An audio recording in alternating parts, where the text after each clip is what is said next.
Good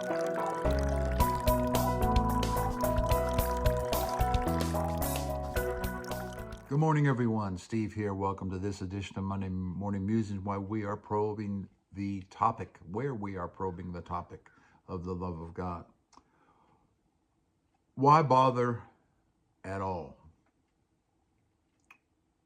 There's a very important distinction that we need to make if we're going to touch this topic at all. Why bother with the creation at all? There is no necessity in the creation, and whether you believe in evolutionary creation, I'm not a six-dayer, but let's just leave that aside for now. We're here. He's here. Let's just leave it at that. I wasn't there. Don't want to argue about those issues. He was not compelled out of necessity or out of a lack in his being to create this world. In a sense, God does not need to be loved. But yet, on the other hand, he did create out of a naked act of his benevolent will because he was determined to do so. And in doing so, risk enters the universe, not his being. Inherent in the creation is the risks that if love is going to be free and exchanged freely, in reciprocity, in reciprocal relationship. We'll talk about that in another episode a little bit more. If love is going to be experienced, it's because God willed it, not because of necessity. He willed it to be so. And in doing so, he's making a statement. Because if God's love is self-giving, that means in the act of creation, something of himself is willingly extended outside of himself. Wasn't required to do so, didn't have to do so, but it is simply from a passion without sin, to love and be loved freely. I kind of look at it this way. Imagine, if you will, no, I'm Trinitarian. I'm not going to apologize for it. I love what Michael Hardin says. The Trinity is a hermeneutic. It's a way of understanding the scriptures. It's not a definitive statement of essence.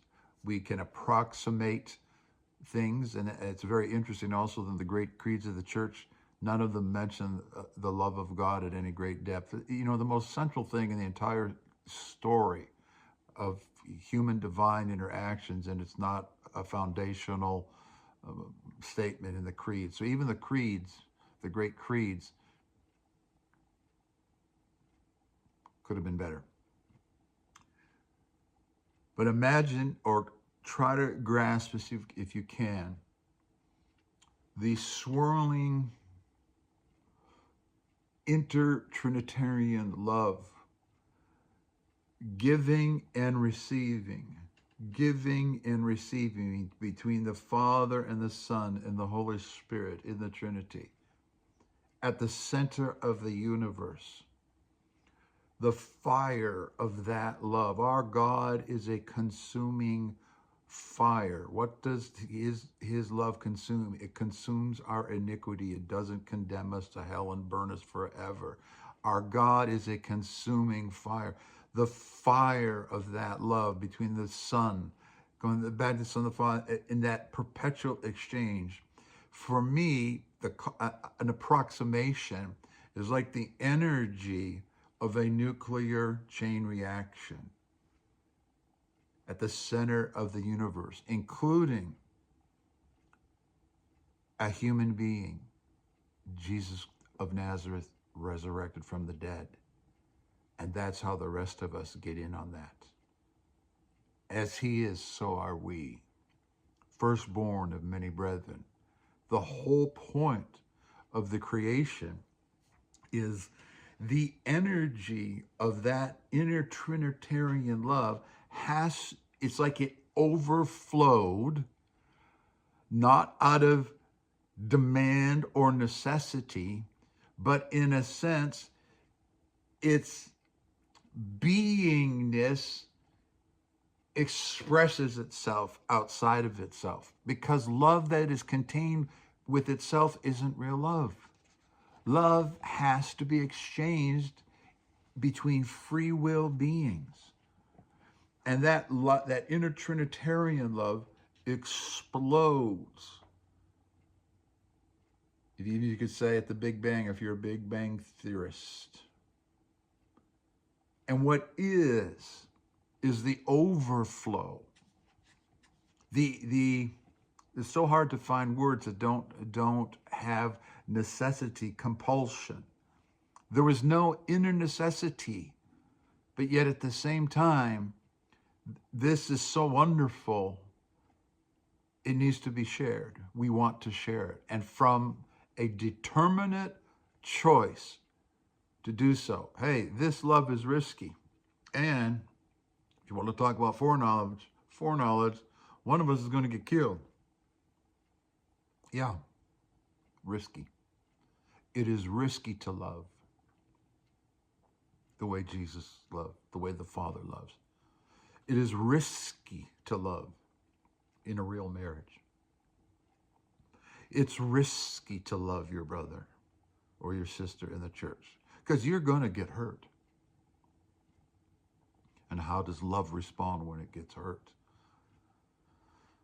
How does love respond? How does the universe, how are we involved in filling the universe with the shared inter-trinitarian love of God? How does that get shared? By a lecture about love?